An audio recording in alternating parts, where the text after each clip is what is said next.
이제 한 해를 마감해 가는 시점에 있습니다. 많은 기도와 함께 하나님 앞에 온전히 서시는 저와 여러분 되시길 소망합니다. 여러분, 눈물이 무엇입니까? 눈물의 화학적 성분을 분석을 해보면 주성분은 당연히 물입니다. 눈물의 98%는 물이고 그 밖에 단백질, 그리고 전해질, 그리고 글루코스, 이런저런 성분들로 구성이 되어 있는데, 사실 이 백과사전적인 정의를 여러분과 함께 나누었다 해서 눈물이 이런 거구나 이해했다고 볼 수 없겠죠. 혹시 다 이해하시고 암기하셨습니까? 네, 그렇습니다. 여러분, 그러면 이제 바로 빠르게 눈물의 기능에 대해서 또 한번 살펴보겠습니다. 눈물은 각막의 안구가, 우리 눈동자가 원활히 잘 움직이도록 윤활 역할을 하는 그런 기능이 있고, 또한 안구와 각막에 영양을 공급한다라고 합니다. 그런데 이 눈물에 문제가 생겨서 눈물이 나오지 않으면 요즘 사회적으로 많이 이슈가 되고 있는, 그래서 누구나 잘 알고 있는 질병이 생깁니다. 네, 그렇습니다. 바로 안구 건조증이 발생하게 되죠. 안구 건조증이 생각보다 아주 무서운 질병입니다. 그래서 이 안구 건조증은 눈의 기능을 잃게 만들기도 하고 시력을 아예 잃어버릴 수 있기도 한다라고 하는 것이죠. 눈물이 제대로 나오지 않아서 이 눈물이 기능을 잃게 되면 이 안구 건조증이 발생을 하는데, 이 원인이 뭘까요? 요즘 현대인들이 눈을 많이 혹사하죠. 공기오염도 있고 환경에 좀 안 좋은 영향들, 이런 것들이 여러 가지로 복합적으로 우리에게, 우리 눈에 영향을 끼쳐서 안구 건조증이 발생을 한다라는 것입니다. 그래서 눈물이 안 나오고 눈이 뻑뻑해지고 충혈되고 그러다 보면 이게 심해지거나 오래 지속되고 관리가 안 되면 결국엔 시력까지도 이럴 수 있다라는 것이죠. 이처럼 눈에는 눈물이 참으로 중요한 것입니다. 그래서 어떤 과학자들은 이 눈물에 대한 연구를 했었는데, 어떤 과학자들이 이 눈물의 기능에 대해서 연구를 한 게 있습니다. 슬픈 영화를 보면서 흘린 눈물을 조금씩 담았습니다. 그리고 양파를 썰어서 그 매운 것을 눈에 갖다 대어가지고 눈물을 흘리는 것을 담았습니다. 그래서 이 두 가지 눈물의 성분을 한번 분석을 해보니까 얼핏 보면 두 가지 이 눈물은 같은 눈물이죠. 그런데 슬픈 영화를 보면서 나온 눈물, 소위 감정적인 영향을 받아서 흘린 눈물 속에서 훨씬 많은 독성이 담겨 있었다라고 합니다. 그래서 과학자들은 결론을 지었습니다. 사람이 감정적인 영향을 받아서 흘리는 눈물은 그것이 스트레스를 받을 경우일 때 체내에 쌓이게 되는 독성 물질을 제거해주는 그런 역할과 작용을 한다라는 것입니다. 그래서 스트레스를 받을 때 신체에 쌓이는 화합물이 눈물로 분비가 되면서 제거가 된다라는 것이죠.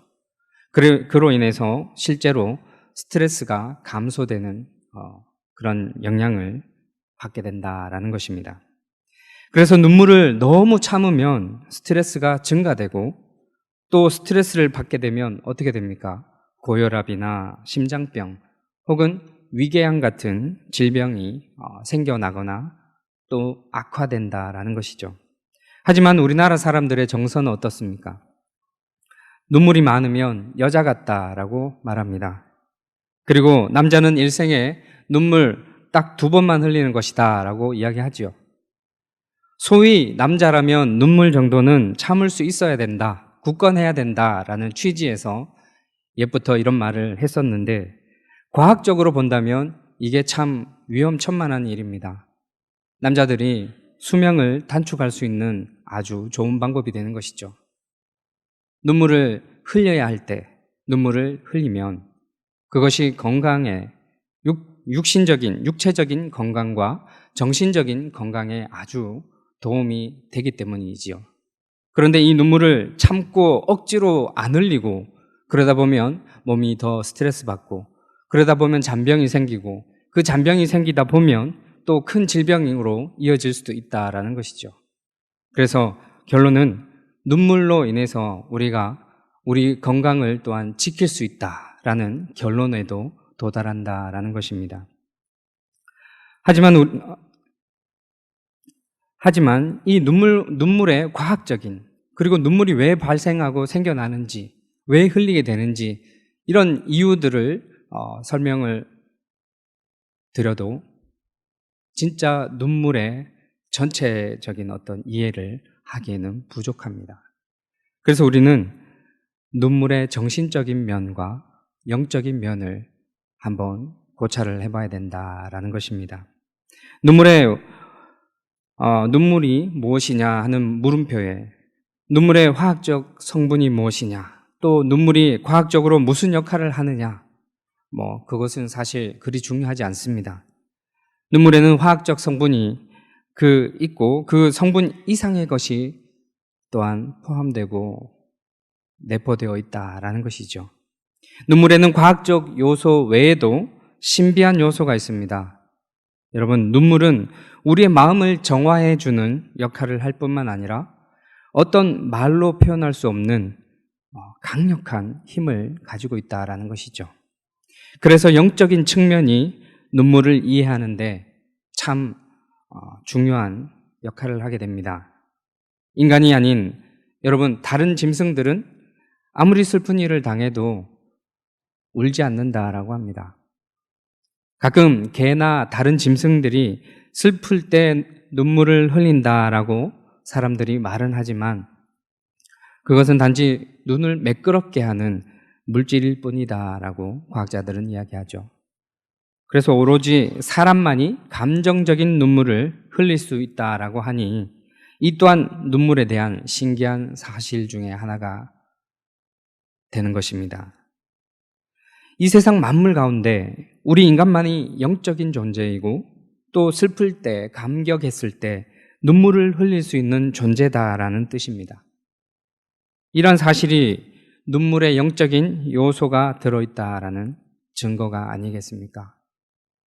그렇습니다. 눈물은 꼭 필요한 것입니다. 우리 성도들은 특별히 눈물을 가지고 있는 이 신비한 힘, 영적인 힘을 잘 이해하고 되새겨 보아야 할 필요가 있습니다. 그래서 성경을 살펴보면 역시나 눈물에 대한 여러 가지 많은 기사가 기록되어 있습니다. 그 중에서도 예수님이 흘리셨던 3번의 눈물, 그것은 참 인상적인 장면이죠. 예수님도 눈물을 흘리셨습니다. 예수님이 눈물을 흘리셨다라는 것은 우리와 똑같은 고뇌와 슬픔을 가지셨다라는 뜻이기도 하고 우리 인간과 똑같은 인성과 성품을 가지고 계셨다라는 증거가 되기도 합니다. 그러면 예수님의 눈물 흘리신 사건 3가지를 한번 살펴보겠습니다. 먼저 첫 번째로 요한복음 11장 35절을 보겠습니다. 이 내용을 보면 여기서 예수님은 죽은 나사로를 불쌍히 여기시고 눈물을 흘리셨습니다. 인간의 고뇌와 아픔 그리고 질고를 보시고 불쌍히 여기시는 예수님의 모습인 것이죠. 흔히 예수님을 하나님의 아들이라고 신성만 강조하는데 사실 말씀을 통해 우리는 깨달을 수 있습니다.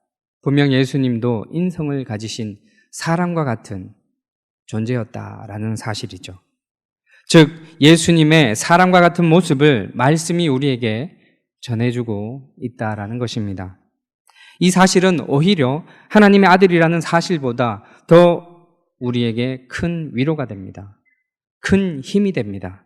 우리 인간의 아픔을 아시고 함께 느끼시는 분이 바로 하나님이시다라는 말씀인 것이죠. 그리고 두 번째로 누가복음 19장 41절에 보면 예수님이 예루살렘을 향해서 오셨다라고 기록되고 있습니다.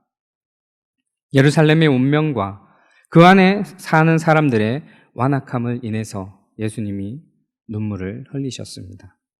사악하고 타락한 이 세상을 향해서 제3자의 입장이 되어 비난하고 손가락질만 하는 것이 아니라 그것을 두고 나의 문제로 삼고 참으로 슬퍼하고 안타까워하시는 예수님의 모습인 것이죠.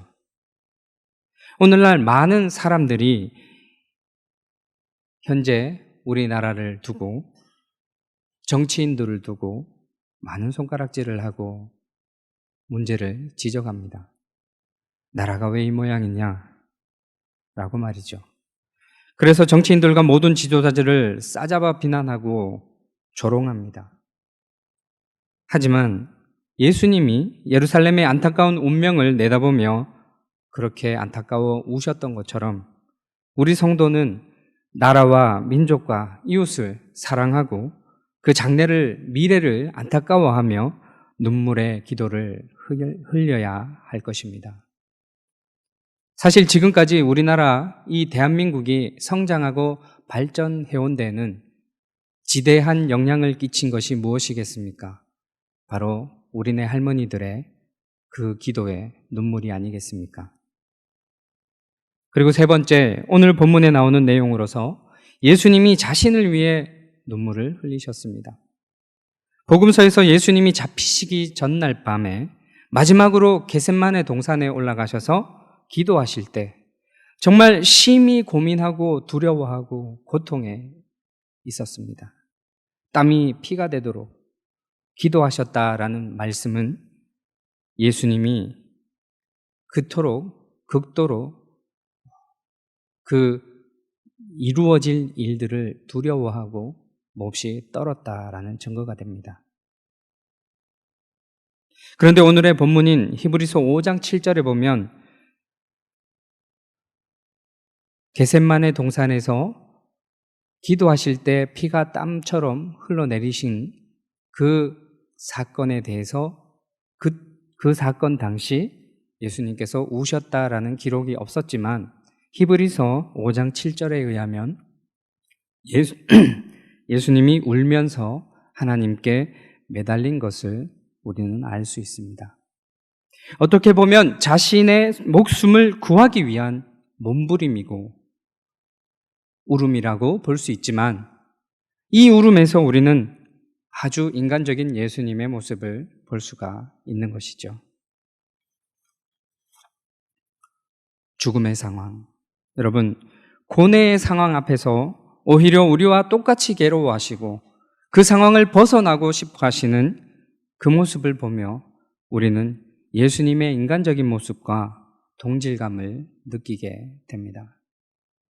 저 하나님 나라, 그 높은 곳에서 우리를 지켜보시지만 않으시고 친히 지극히 낮은 이 땅에 인간의 모습으로 오신 예수님. 우리 인간의 모든 질고와 아픔을 남김없이 겪기 위해서 이 땅에 오신 주님. 여러분, 분명한 것은 감당할 만하니까 내려오셔서 감당하신 게 아니다라는 사실입니다. 정말 무척이나 두렵고 무척이나 떨리고 그 험난하고 그 죽음의 고통과 공포를 누구보다 잘 아시지만 그럼에도 불구하고 우리를 사랑하시기에 이 땅에 오셔서 그 모든 것을 감당을 하셨다라는 것이죠. 여러분, 이제 우리는 예수님의 이 새 장면에 눈물 흘리시는 모습을 통해서 어떤 때 눈물을 흘려야 하는지 깨닫게 됩니다. 눈물은 너무 흔하면 안 되겠지만 꼭 필요하고 흘려야 할 때 눈물을 흘리는 성도가 되어야 할 것입니다. 이 외에도 성경에는 많은 눈물에 대한 이야기가 나오지만 눈물하면 바로 어머니의 눈물 아니겠습니까? 그리고 그 어머니의 눈물 하면 성 어거스틴의 그런 이야기가 너무도 자주 설교를 통해서 인용이 되었죠. 성 어거스틴이 하나님이 아닌 다른 신들을 믿으면서 정말 난잡하게 정말 타락한 삶을 살았습니다. 그리고 어린 나이에 사생아까지 낳도록 만들었다라는 것이죠. 그런데 그의 뒤에는 그 어머니의 눈물의 기도가 끊임없이 지속적으로 이어지고 있었다라는 사실입니다. 그리고 이 어머니가 그 눈물의 기도를 끊임없이 할 수 있었던 또 버팀목은 어느 날 암브로시우스라는 초대교회 교부 이분의 설교가 큰 힘이 되었습니다. 많은 눈물과 기도로 키운 자녀는 결코 잘못된 길로 가지 않는다라는 설교의 말씀이었습니다. 그래서 이 어머니 모니카는 아들을 위해서 더욱더 눈물을 흘리며 기도를 하였던 것입니다. 여러분, 세상에 어떤 눈물이 어머니의 눈물처럼 고귀하겠습니까? 세상에 어떤 기도가 어머니의 기도처럼 간절하겠습니까? 이것이 바로 눈물의 힘입니다. 눈물의 영적인 힘이다라는 것입니다. 그렇다면 우리의 눈물은 어떻습니까? 여러분, 최근에 언제 눈물을 흘려보셨습니까? 왜 우셨습니까? 슬픈 일을 당했거나 억울한 일을 당해서 우셨습니까? 화가 나서 분을 참지 못해서 우셨습니까? 아니면 슬픈 영화를 보셔서 눈물을 흘리셨습니까? 오늘날 우리는 참으로 눈물이 메마른 세상을 살아가고 있습니다. 우선 나 자신을 위한 눈물이 메말랐습니다. 또한 남을 위한 눈물은 더더욱 메마른 세상입니다. 예수님도 장터에서 노는 아이들이 친구가 피리를 불어도 춤추지 않고 애곡을 해도 가슴을 치지 않는다라고 이 완악하고 비정한 세상, 그 세상을 한탄하신 적이 있었습니다. 오늘의 세상이 바로 이런 메마른 세상입니다. 울음이 없는 세상입니다. 참 차가운 세상입니다. 제가 처음에 눈물에는 그런 과학적인 성분, 그런 요소가 있다라고 말씀드렸지만 영적인 요소가 더 강하다라는 것입니다. 강하다라고 말씀드렸습니다. 눈물이 메말랐다라는 것은 그래서 곧 영적 힘 또한 메말랐다라는 것입니다. 그 사회에 사랑이 메마르고 감정이 메마르고 영혼을 변화시킬 힘이 메말랐다라는 것입니다. 그러니 이 눈물이 사라지면 개인적으로도 사회적으로도 정말 불행한 일이죠. 그래서 우리 오천중앙교회는 이 눈물이 마르지 않도록 노력하는 교회가 되길 간절히 소망합니다. 눈물이 너무 많아도 문제지만 눈물을 흘려야 할 때는 꼭 흘릴 수 있는 그런 마음가짐을 갖고 함께 하나님 앞에 나아가시는 저와 여러분 되시길 소망합니다. 다른 이의 슬픔과 아픔에 대해 공감하는 마음, 긍휼히 여기는 마음, 사랑의 마음, 그리고 불의에 대한 분노의 마음으로 흘리는 눈물, 그 눈물을 저와 여러분이 함께 흘리시길 간절히 소망합니다. 말씀을 맺겠습니다. 눈물의 자녀는 결코 잘못된 길로 가지 않듯이 눈물이 메마르지 않는 사회는 완전히 타락하지 않습니다. 다른 사람을 위해 흘리는 눈물, 슬픔과 감격을 함께 나누는 눈물, 이런 눈물이 있는 사회는 희망이 있습니다. 이런 눈물이 있는 교회는 이 사회를 이끌어갈 저력과 힘이 있습니다. 이것을 믿으십니까? 냉소적으로 판단하고 손가락질 하기 이전에 우리는 먼저 이 사회를 위해서, 이 나라를 위해서, 이 민족을 위해서, 우리의 이웃들을 위해서, 믿지 않는 저들을 위해서 눈물을 흘릴 줄 아는 진정한 우리 오천중앙교회 모든 성도님들 되시길 간절히 축원합니다. 기도하겠습니다. 사랑과 은혜가 충만하신 우리 하나님 아버지, 오늘도 저희들은 주님 앞에 섰습니다. 정말 부족하고 아버지 하나님 앞에 뭔가 하나 인정받지 못한 그런 불충한 저희들이지만 이렇게 불러주시고 한자리에서 함께 예배드리며 주님께 온전히 나아갈 수 있도록 인도하심을 감사드립니다. 이 예배가 온전히 저희 삶을 바꿀 수 있도록 인도하여 주시옵고 한 걸음 한 걸음 내딛는 발걸음처럼 모든 예배를 통해 하나님을 온전히 알아가고 하나님의 심정과 그 계획하심을 이해할 수 있는 지혜롭고 아버지 하나님 앞에 은혜 충만한 그런 우리 오천중앙교회 성도들 될 수 있도록 인도하여 주시옵소서. 하나님 앞에 구할 때 정말 눈물로서 그 눈물 어린 노력으로 하나님 앞에 구하고 기도하며 세상을 위해, 사회를 위해, 내 이웃들을 위해, 우리 가족을 위해서, 나를 위해서 교회와 모든 전반적인 모든 분들의 영혼을 위해서 기도할 수 있는 우리 오천중앙교회 모든 성도 될 수 있도록 역사하여 주시옵소서. 예수님 이름으로 간절히 기도드립니다. 아멘. 찬송가 442장 찬양하시겠습니다.